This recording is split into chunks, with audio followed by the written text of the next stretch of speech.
The whole system is set up to cover these atrocities from the beginning.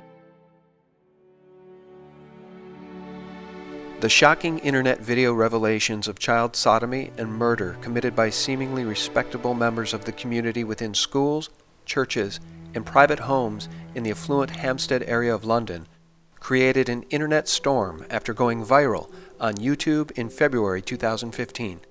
Millions of people on both sides of the Atlantic viewed the graphically compelling testimonies of the brother and sister, Gabriel and Elisa. These two innocent child victims were abducted by agents of the state on 9/11/2014 to prevent them from revealing more details of the secretive workings of state-sponsored mind control programs. Elisa and Gabriel have been held incommunicado from their mother and Russian family since January 2015. What is Kafkas? Kafkas is they're for children. They work with the social services. And what did they do to you? They do sex. They touch each other. They touch me and Gabriel. They have plastic willies. And they stick it in our bottom. Who does? Who sticks it in your bottom? Social services. Everybody does. All of them. Who? Everybody. Does your mother do it? No. Do I do it? No. The children's extensive family is becoming increasingly concerned for their welfare, as all attempts to arrange contact with the children are met with delays, lies, and obfuscation.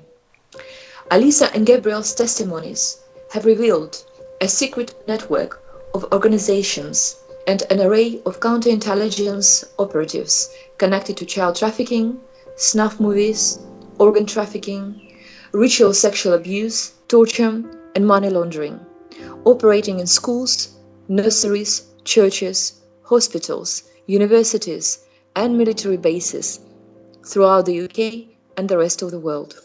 The case was never intended to reach the Crown Prosecution Service, much less the glaring light of public scrutiny.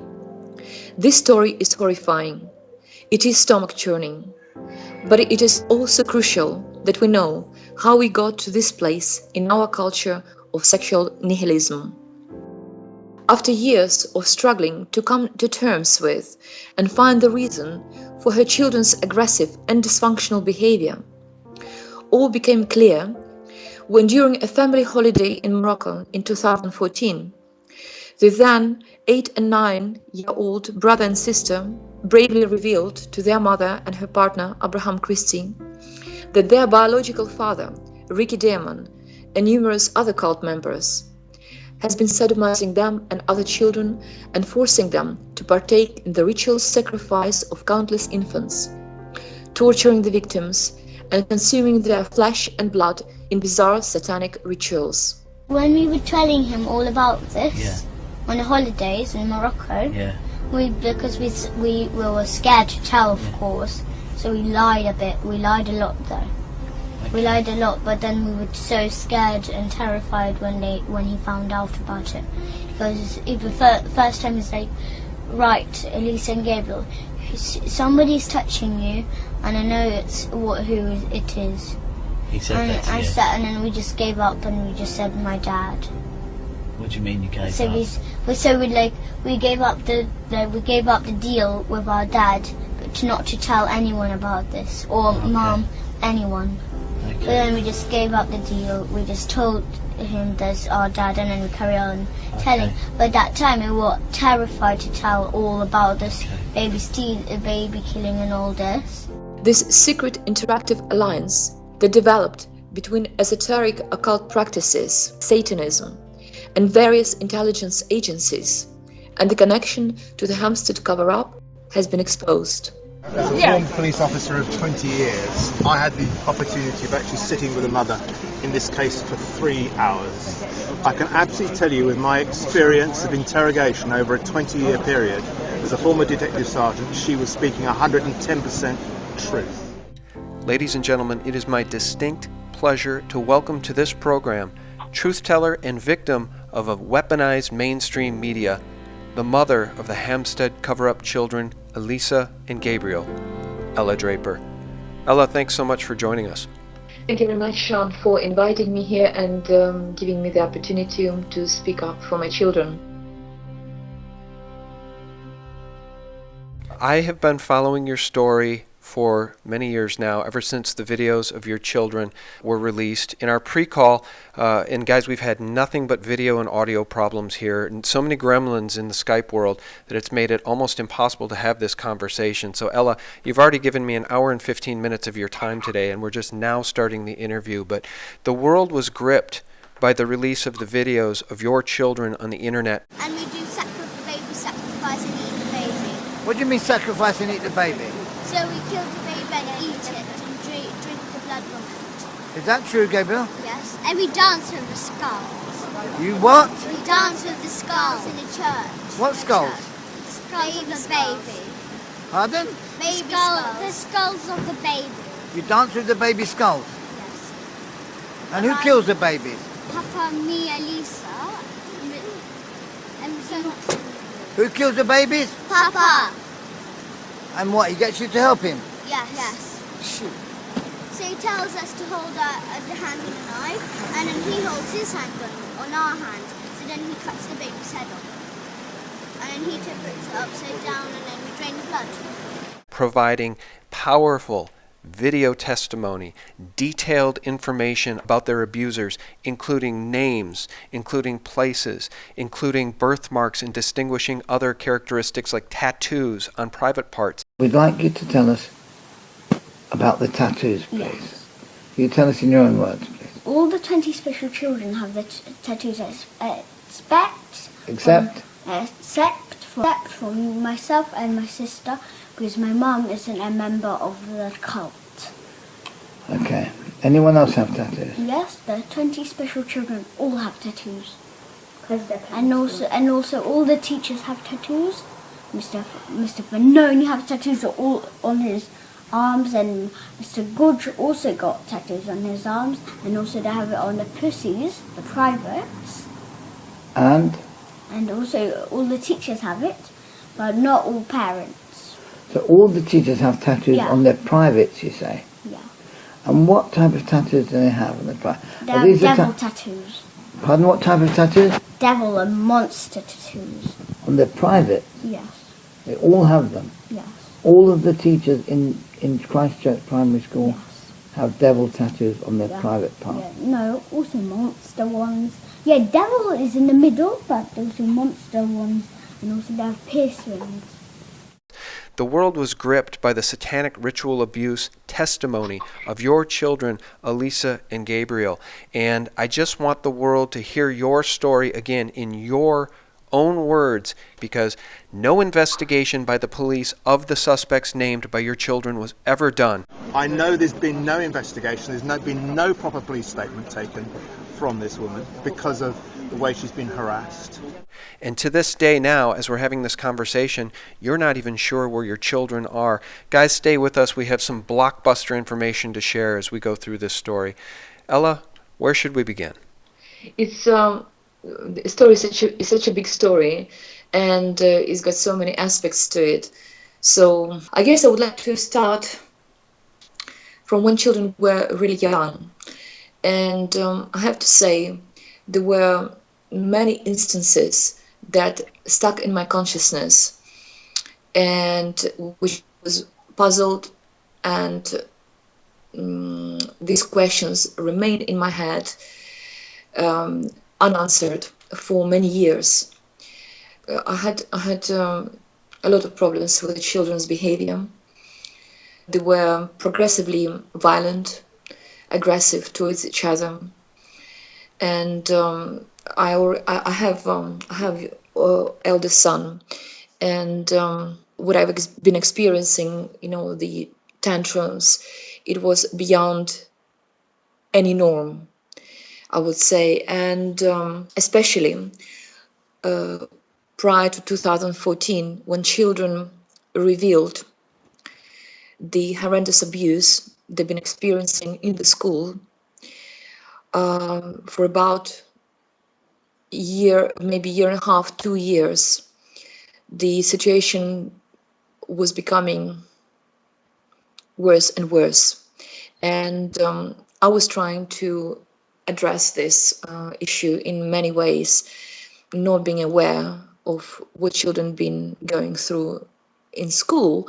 And of course, you never would think about the school because their father officially did not see them for all this time. It was me and the school. I had no idea what was going on. And not just that, even the thought of this kind of abuse, of even the possibility, would never even entered my mind.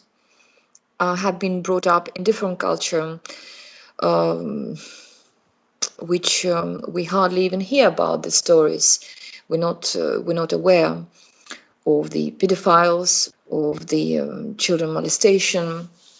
So I was blaming it all on myself. Perhaps I wasn't a very good mother, or I was not maybe attentive to my children enough, or something was wrong, was really wrong with the children, and I was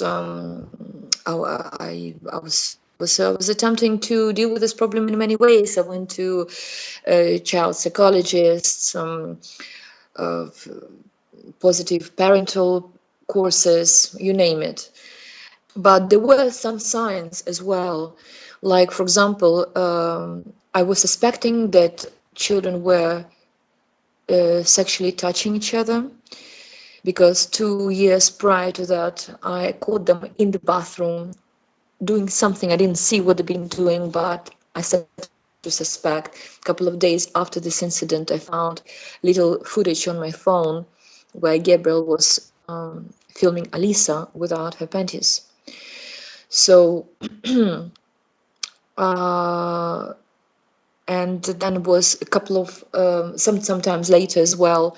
I remember entering the room and there were just all of a sudden like silence. There's something they were doing, something they were not supposed to do. Then, of course, they started to touch dogs' private parts. And when we met with Abraham, he started to ask me certain questions, like whether there are any secrets in the family, and whether I'm hitting them or beating my children. He asked children about whether they've been hurt. So he says to suspect certain things, but he was not really sharing what he was suspecting with me. So I was just guessing what he's on about, even though, of course, I knew there is a problem with the children. Everybody who comes to my house after a while would notice that something not quite right. And I haven't witnessed that scene, but once we went away for a few days out of London to the countryside, and Gabriel pulled Alisa so hard he almost smashed her. He was pulling her by her hair and almost smashed her on the ground. And Abraham and his friend witnessed that, and he told me. Now, for me, because I was experiencing these incidents frequently, it wasn't a surprise for them, but they were shocked. These two guys were shocked. There were other things as well, kind of like which were happening just before the disclosure, before our trip to Morocco. I'm not gonna kind of go into too much details, but there were interesting incidents with children's friends, and it was Gabriel's birthday just before that. Their father started to see children every 2 weeks. There were 3 contacts. He was allocated those contacts by the court. He relinquished his rights, all the contacts in 2011. I had full custody for Alisa and Gabriel. So the whole smear campaign been based on this speculation that it was a custody battle. Well, no, I already had full custody of my children. They were living with me the whole time, and but this 2 years prior to these events in 2014, the father did not see the children. Well, officially. So you live with your mum? Yes. And do you ever get to see your dad, do you?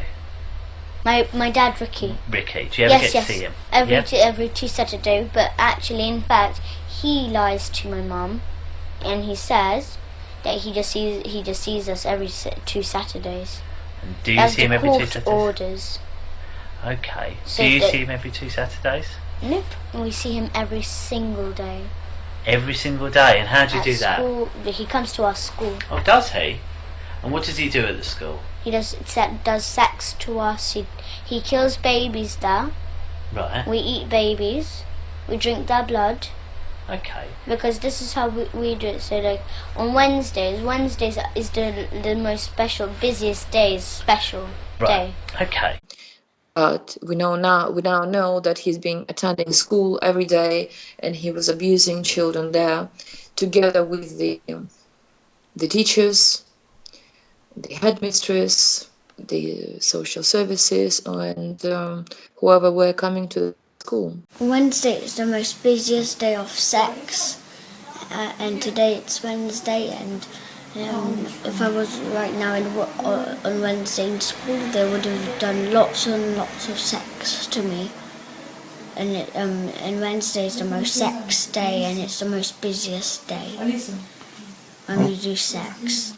And so it was at this point that you realized, because of the testimony of Gabriel and Elisa, that your former partner, Ricky Dearman, had been seeing the children at Christ Church Primary School, and the accusations is that he was allegedly abusing the children along with staff at the school and some parents. And that's where the testimony of your children is so detailed and so shocking, because they say things that little children, 8 and 9-year-old kids, would not know.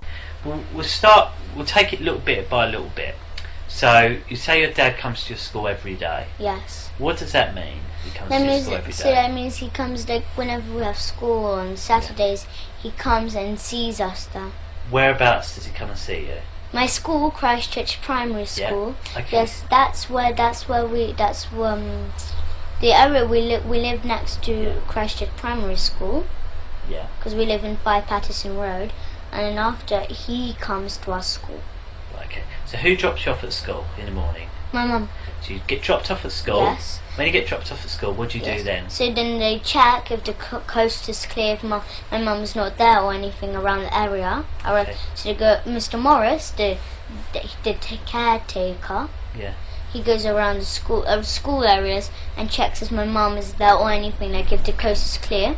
Right. And after they call my dad and say that everything's alright, my mum is not there, it's all clear. How do you know that? Because they got the number of my dad.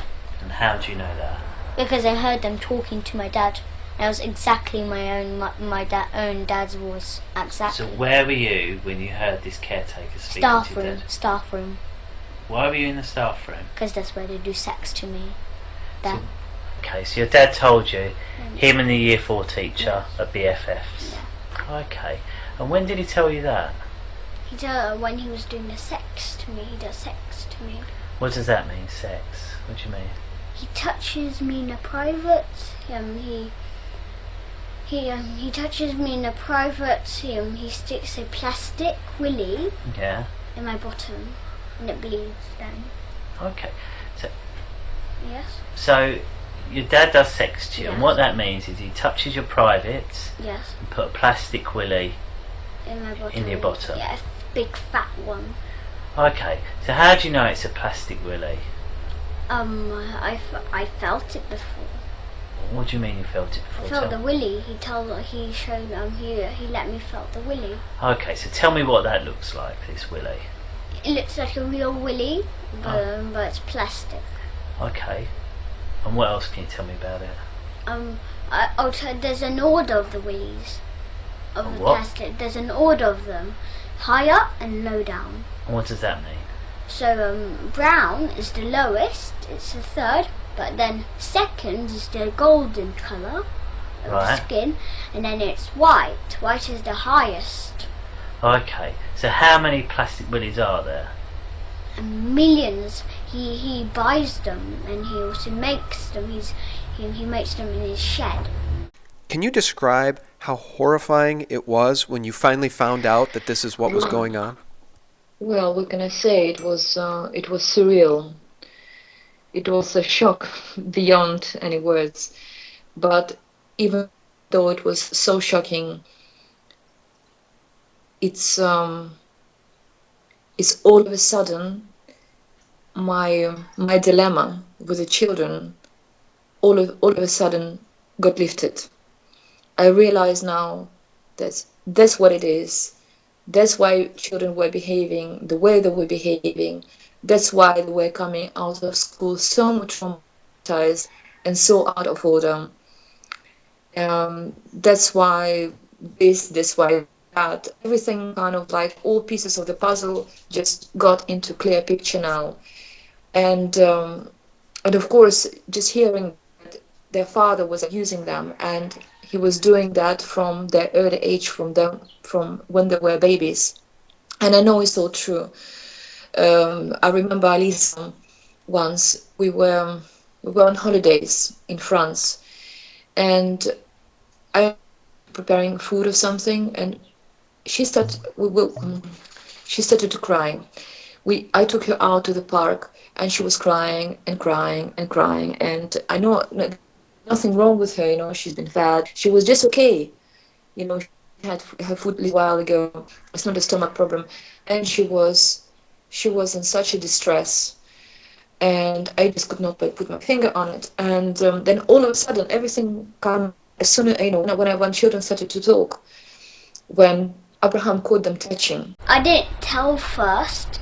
My Why not? Abraham found out. How did he find out? Because me and my sister were touching each other. My dad tells us to touch each other in the privates.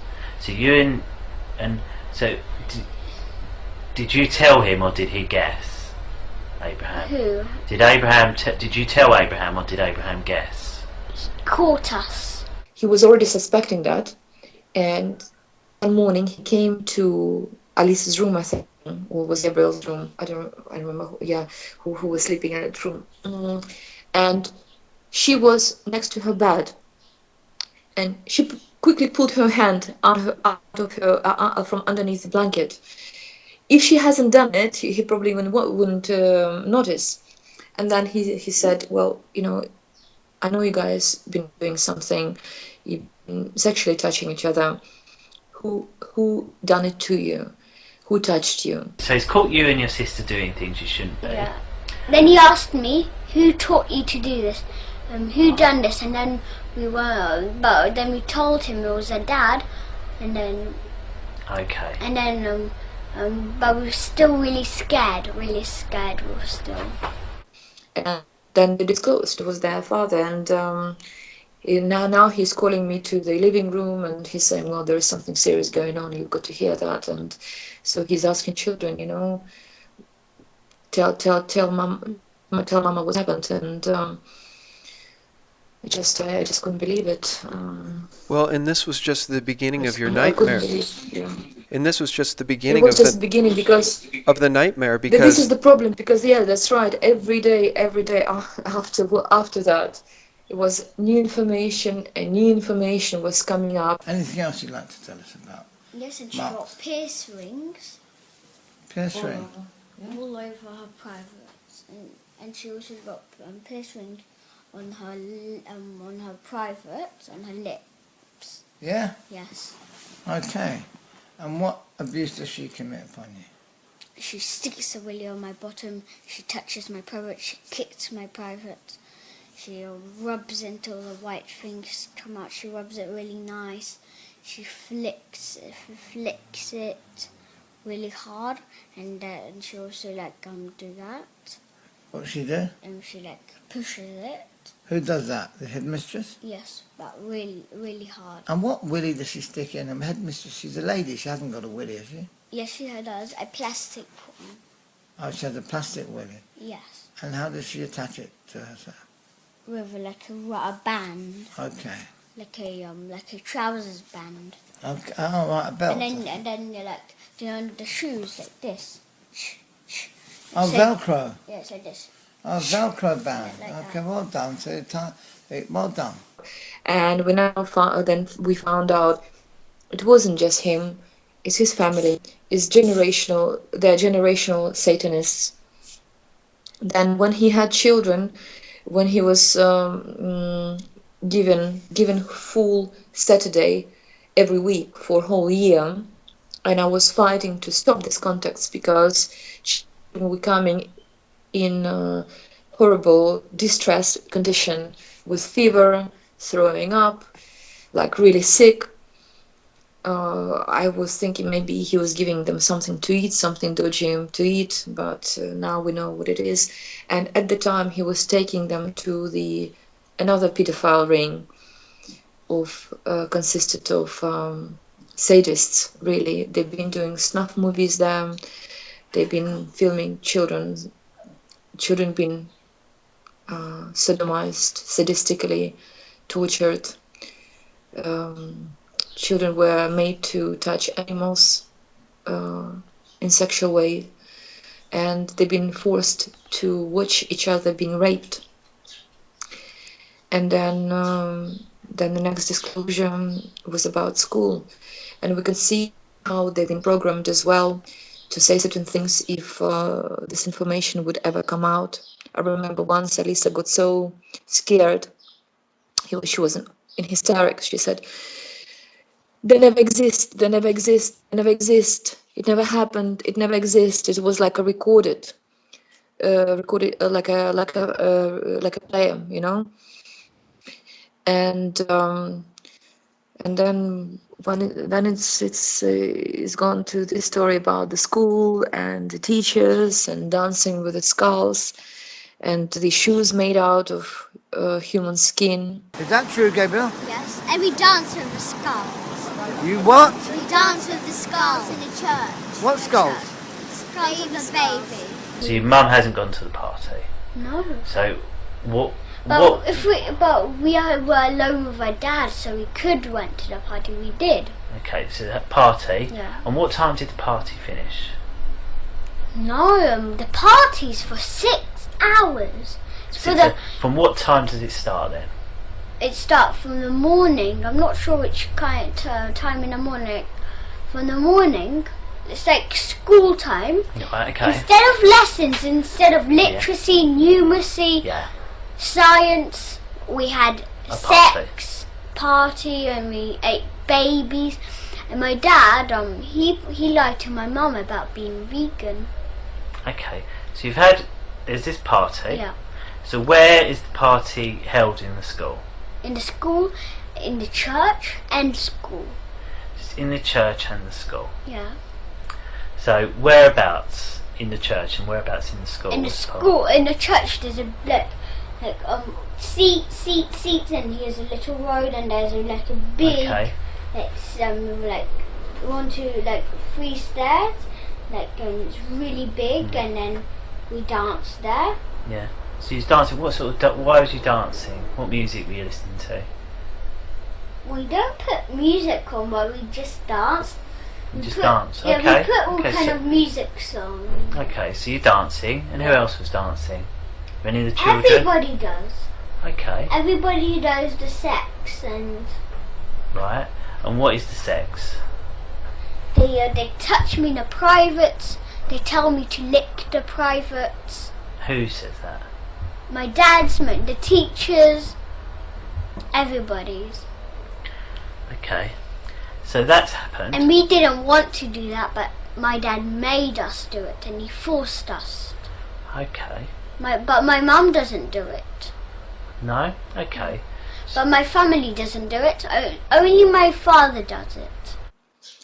And it's all going in Hampstead. It's all industrialized. It's like a conveyor. There's so many people involved. They have parties. They taking children out of school to the private dwellings. There are certain people coming in the school on certain days, at certain hours.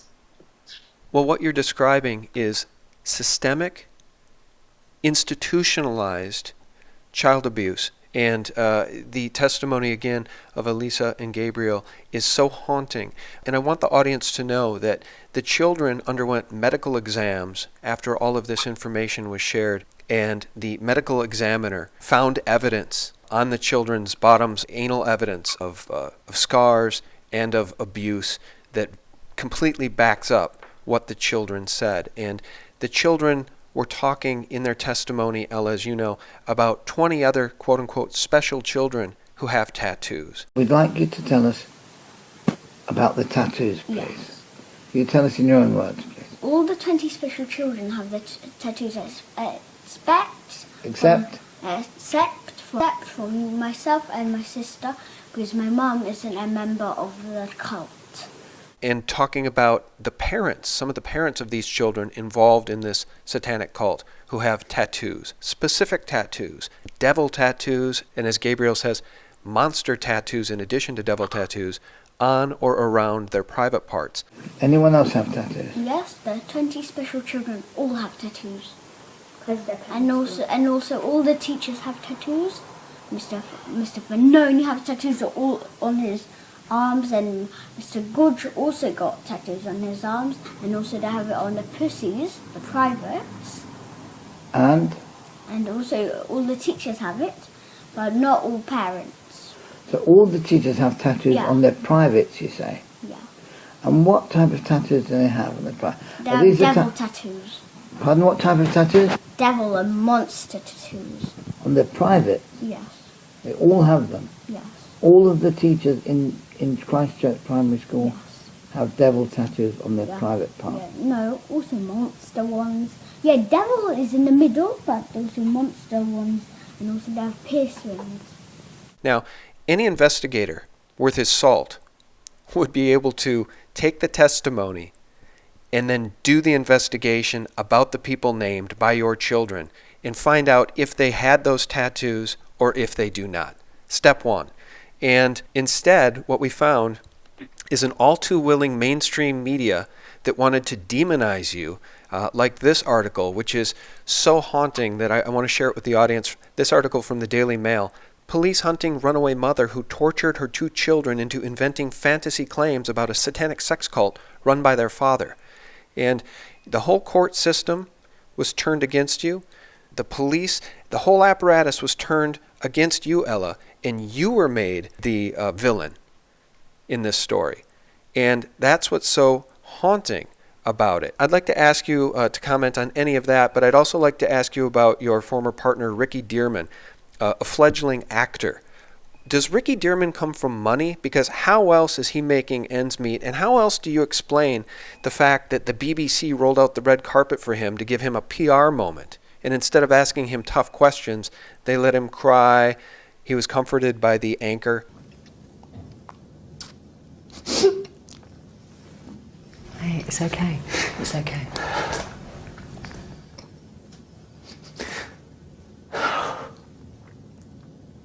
How do you explain any of that unless he's well connected? Why don't you comment on anything I've said about how the whole apparatus was turned against you? Right. Well, it seems like the whole system is a huge underground business, and Hampstead case is also, we know that it's connected to the money laundering as well. It was big investigation. I forgot now. I can provide you with the links if I can find it. But there are 2 serious investigators. They found this something 38,000 shelf companies, which are to do with money laundering on Finchley Road, which is also in Hampstead. And some names are the same. The names from this cult, some parents from this cult are connected to this money laundering operation. Now, so my point is, it's a huge business, and all these child protection organizations, all these hotlines, and whatever governmental organizations, they are set up to filter the victims, to catch victims, and to make sure that their voices are never to be heard. The whole system is set up to cover these atrocities from the beginning. That's why we've got units in police stations that are supposed to deal with child abuse. They're there to cover up, like we experienced with Steve Martin and Fernandez. Dr. Fernandez, we call him, who's perverted the course of justice and lied in the Greece report, saying that Dr. Holtz is incorrect. It's actually the scars been caused by the solid poo. And in regards children's father, he's coming from the family of minors, so really like total poverty. I've been to their house. It's kind of his sister used to live in council flat, and people they don't have much money at all. And what is the kind of the background that I started to learn when all these details, when I've learned it, I started to back off from this relationship, because it was obviously something not quite right there. He was either spotted by someone, or he's got involved in modeling business, and I suspect pornography business as well. He was an actor, most likely in pornography, and he was doing some. Well, this is he admitted. He was doing some male striptease. So he was in one of famous group at this time, which was traveling around north of England. And you can see here, he's incredibly hungry for money, and I would imagine he was prepared to do anything to, to become. Well, he wanted to become a famous actor, as we know.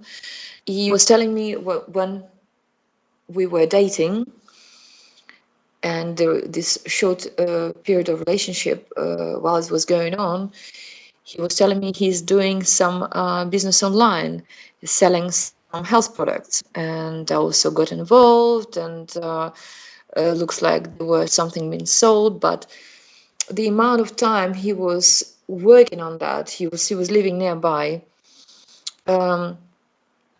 That was a bit strange that there was not much progress in that business, and it's only afterwards I found I learned that he was involved in child pornography and snuff movies.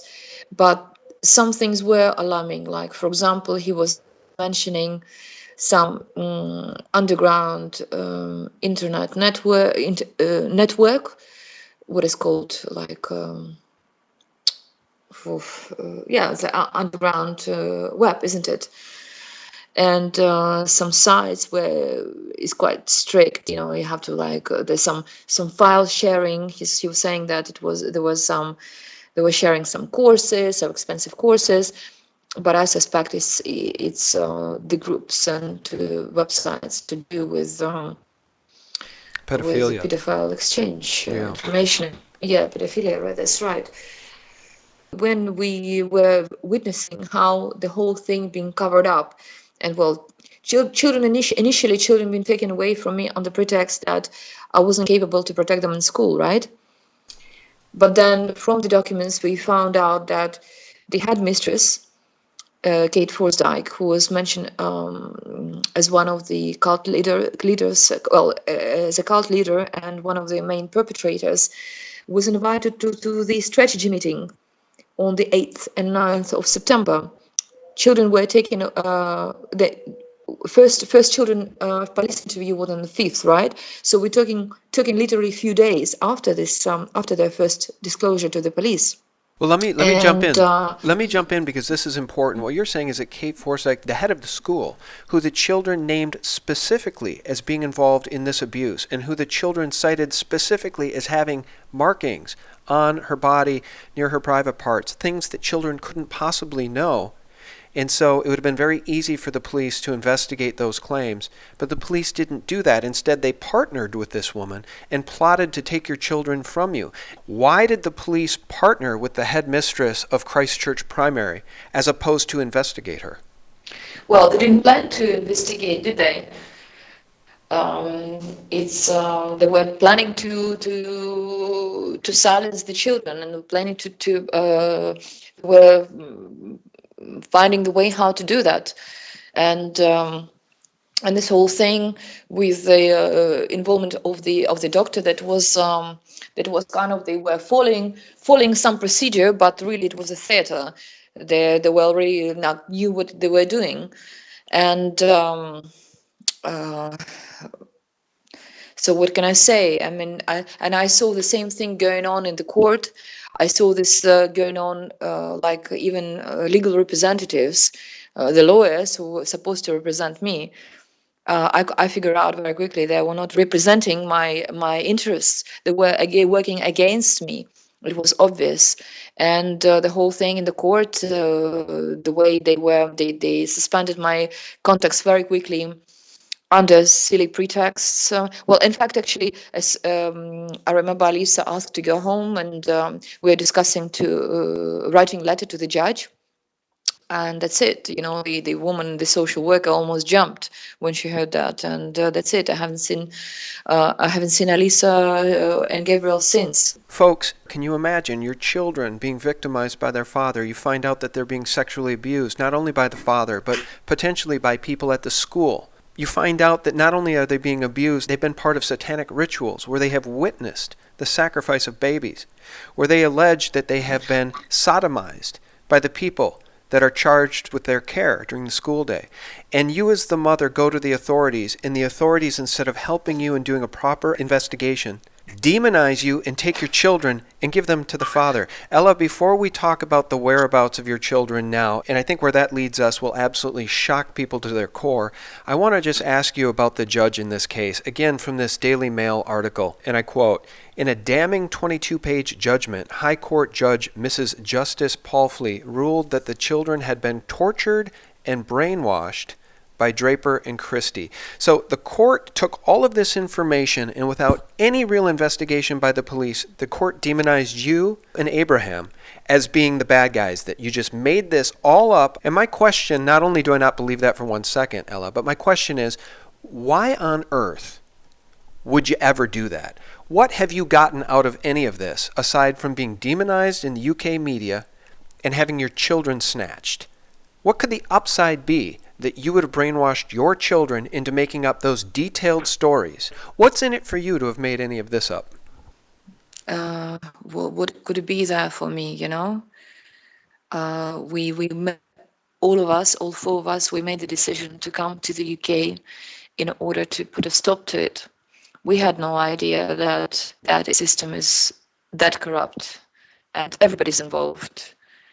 And we witness now how we've been sideboarded by all this, child protection organization, all of them, MPs, you name it, and it's a tragedy in my life, in the life of my family. You know, everybody are incredibly concerned about children's whereabouts, about their well-being. My parental rights were removed. We can't anything from social services. It's a crazy situation to be in. I still can't believe being in this situation, and I can't believe what happened to the children. It seems to be so unreal. And coming back to this whole thing, what happened in the court, and to the corrupt judge. I mean, she covered all the evidence. To begin with, this case was never a matter for the family court. It's a criminal case. It's obvious. And even if we coach the children, why they don't charge us for that? Why why we were not interviewed? Why we never been arrested, or from the beginning we never been even questioned about it? I'll answer that. Do you know why? They won't charge you. They do not want a court case because you would have right of discovery. Exactly. And you could call those suspects or witnesses in this case that your children named in the video testimony. You could inspect these people. You could cross-examine these people. They do not want this in the courts. And what's so absolutely horrific and disgusting about your case, the Hampstead cover-up, is that for those of us who are awake and know about Jimmy Savile's crimes, for decades, the elite covered up his crimes. He was friends with Prince Charles. He was knighted by the Queen. Prince Charles wanted him to be the godfather to Prince Charles' own sons. Jimmy Savile was a known pedophile and a necrophiliac. And it's widely recognized now that he was trafficking children to the elite in London. So your story coincides very much with the Jimmy Savile story. And by the way, any of the Jimmy Savile victims that came forward while he was alive were demonized and called liars and were discredited immediately by the same mainstream Mockingbird media that has done this hit piece against you. So that's why they don't want a court case, because they don't want any of this stuff on the record, and they sure as heck don't want cross-examination of any of these suspects, Ella. They don't want this in criminal court. Absolutely, absolutely. And but then, nevertheless, they from the start, the police already and social services started to question my mental health. They were trying to force me to do the psychiatric assessment. You know, I don't have any mental problems in my history or in the history of my family. And Damon is exactly the same. Looks like it's the same thing for them as Jimmy Savile. You know, child trafficker, child pornographer, snuff movie maker, money launderer. So that's why he's been covered. That's why he's been given prime time on BBC News. And we saw what a joke that was. They said that we're killing babies. Of shipping them in, and we was cooking. They were showing with their hand movements how I would get their hand on the knives, and we would cut the baby's neck, drain the blood, and then drink the blood. And I mean, it's just horrific upon horrific detail. Okay, folks, so as we wrap this conversation up with Ella, who desperately needs your help, and we're going to talk about her Indiegogo page here at the end of the call, if you'd like to help Ella raise enough money to try to find her kids.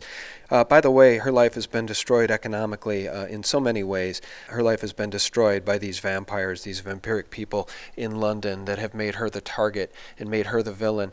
But as we round out this conversation, Ella, I want to talk about the whereabouts of your children now. Now, I think it's fair to say that you don't know exactly where they are, but there is a shocking piece of information that we want to share with the audience about your suspicions. And I guess for my audience that is very well informed about so many of these esoteric issues, including false flag acts of terror, including satanic ritual abuse, Tavistock Institute-style brainwashing, CIA intelligence agency, MK Ultra programming. I have a very well-informed audience, and many in the audience may recall the Super Bowl in which the Sandy Hook children appeared, which many researchers believe are exactly the same Sandy Hook children that were said to have died at Sandy Hook Elementary. You can look at those videos yourself, guys, make the call, but I can tell you this, Super Bowl officials would not release the identity of the children that performed at that particular Super Bowl. So lots of questions about who those kids were. Ella, as it relates to Elisa and Gabriel, can you please tell us about the recent Audi Super Bowl spot, the voiceover for which was provided by George Clooney? And I want to credit a YouTube channel, Jeranism, for having brought this to my attention and to even be able to ask you about it. But please tell us about the Audi Super Bowl spot called My Daughter. What do I tell my daughter? Yeah, back about 3 weeks ago, someone on YouTube comments on one of our videos, dropped me a line saying that, is it Alisa in the Super Bowl? And I was shocked because it is Alisa and it is Gabriel. And it's 100% my children. I know them, the way they move, the way they smile, all kind of profiles, everything, you know. My mom confirmed it 100%. Our nanny confirmed that.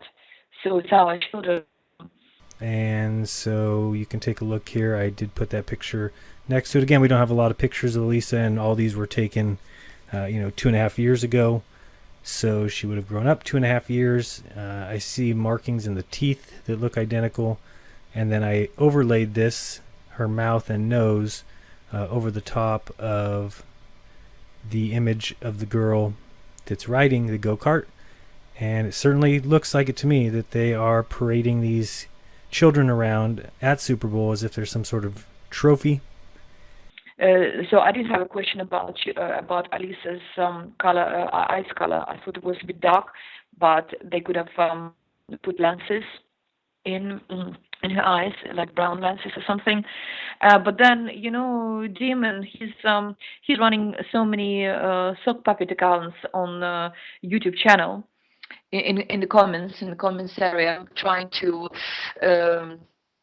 manage and manipulate people's perception and the narrative of the story, and he can't really keep his mouth shut. He's actually mentioned himself somewhere, well, on the fake account, saying, "Oh, how about children's eyes? Children's eyes. I mean, he's saying it's 100%, but she's got dark eyes there, so he's being it up all himself." And but I would say that the last shot when the girl is walking towards the car, I believe that they replaced Alisa with another much older girl. The girl there is much older, maybe 12, 13, 14 years old, and it's definitely not her. It's not her walk, it's not her, it's not Alisa at the end.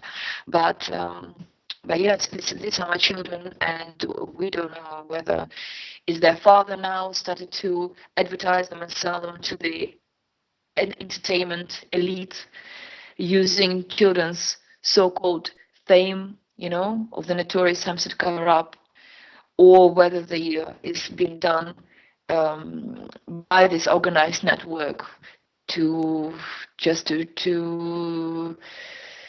show that they can get away with anything, Yeah, and let me jump in because, we're having some audio difficulties. Some of your words aren't coming through 100% clearly there. So I want to ask you, you mentioned a sock puppet account. Let's just flush that out. I'm not sure if you were talking about their father, Ricky Dearman, or just let's flush that out in a second. But I just want to say this. This Audi Super Bowl spot starts with the voiceover from George Clooney, and it starts with these words, quote, "What do I tell my daughter? That grandpa is worth more than grandma? That her dad is worth more than her mom?" End quote. Ella, my friend Sophia Smallstorm pointed out that second line to me, that her dad is worth more than her mom. It seems in the case of the Hampstead cover-up, the dad is worth more than the mom. Your testimony was discounted. You were villainized. He was brought on BBC. He was given the red carpet treatment. He's the great guy. You're the demon. So if that is your daughter, Alisa, in the spot, and you also believe Gabriel is in that spot, if your children are in that spot, not only is it a message to the world that these people can do whatever they want, it's a message to you that dad is worth more than mom. And no matter what mom says, no matter how hard mom tries to come to the defense of her children, when it comes to satanic ritual abuse, the abusers win. Yeah, well, I believe that has to stop. That has to stop. That has to stop in regards to Alisa and Gabriel. It has to stop with all... in regards to all the children who are trapped in it. And it's going on everywhere, it's happening to so many children. That in their school, there's 20 special families. It's actually more than 20 children, because those families have more than one child, maybe 2, 3 children per family. These children are trapped. They don't want to be in it. Alisa told me that her friend, she came to my house, they wanted to tell, but then they got scared. They were threatened that their entire family would be killed. Their mom would be killed. Their grandparents would be killed if they would say anything. So the girls got scared. They never said anything, and I knew. I felt it. I mean, the girl was like looking into my eyes, like she wanted to say something. And obviously they knew, I'm not part of it. I was even receiving my a special newsletter from school saying that parents are not allowed at the disco party. You see, where children saying that parents they did come to the disco party, and they've been doing whatever they've been doing to the children there. So. Yeah, no, it is the message, and it is their arrogancy to put your children in this advert. Especially, we know that Super Bowl event is the biggest human trafficking event in the US. So we know what's going on. I think it's time for people to stop it. It's only very small percentage of people who are doing this, and how can we live? How can we live peacefully and happily where this going on to our children, where our children are not protected? Right. I mean, we're not protected. No, that's right. The whole system is built to demonize truth tellers and to prop up the actual demons themselves. And in this country, Pizzagate and Pedogate, Pizzagate specifically, has woken up everybody to this Pedogate problem, which is the international problem of child trafficking, child sexual abuse, and satanic ritual abuse. And I can tell you this, Ella, as choppy as our audio has been, I think the world's reaction to this interview is going to be nothing but positive for you in terms of getting the truth out and raising money to help find your children. So final word here, I want to talk about your Indiegogo account. I believe it's at generosity.com. So we'll talk about that. I also want to point people to the excellent website Hampstead Cover-Up and Free the Hampstead 2. Okay, so this is the name of the campaign. Mm-hmm. Yes, Free the Hampstead 2. Free Elisa and Gabriel. Guys, that's at generosity.com. Free the Hampstead 2. Free Elisa and Gabriel. Ella Draper is the organizer. She's had her children taken from her by people that are satanically, ritually abusing them. Ella, final word from you about your Generosity by Indiegogo page, or tell us about your websites, anything else you want to tell us. Well, I'm here. I'm available. I'm fighting for my children. If of course, I'll be deeply grateful for any support, both on Generosity and Patreon as well. If Patreon is kind of for ongoing help, if someone feels like it, but also there are other incentives that and some other actions that people can take, and of course, I would like to express my deepest gratitude to so many people who already been supporting Elisa and Gabriel, disseminating the information, creating Facebook groups and pages and websites, blogs, articles, videos. The support already been incredible, but we've got to get it out to the general public, because as we know, mainstream media is all controlled. So we've got to find the ways to get it out to the general public by whatever means we have, and to find Elisa and Gabriel. And whoever have any ideas, please contact me via those websites, hampsteadcoverup.com and freethehampstead2.com, and I'm here. Very good. I'm here, and we've got the children back. We've got to return Elisa and Gabriel. We've got to stop that.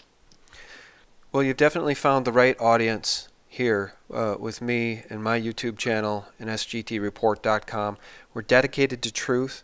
We're dedicated to those who tell the truth, and our heart really goes out to you, Ella. I've always wanted to reach out to you. I never even thought I could contact you. So again, my hat's off to Jeranism for even bringing me the idea that I could actually reach out to you and get a hold of you, and you were kind enough to come on here today. And I can guarantee you that others in the truth media in the United States will now want to be talking to you as well. So with your permission, I will give those folks your contact information, and we'll be hearing a lot more from you in the future. Thank you so much. I really, really appreciate it, and your time, your efforts to get it out, and everybody who are following you, and people who are willing to support us. Thank you so much. Yes, and thank you so much. God bless you. We love you. We're rooting for you. We're going to follow this story. If you need to get a hold of me again, you can come on anytime. And guys, please check out Generosity by Indiegogo and search for Free the Hampstead 2. That's Ella Draper's page. You can donate there, or you can find her on Patreon. Guys, our guest has been Ella Draper. She's been through hell. She's still being dragged through hell. Ella, thank you so much for your time. Thank you. Thank you. Really appreciate it. All right. And guys, thank you so much for tuning in for real news 24/7 at sgtreport.com. God bless you. God bless you. God bless you.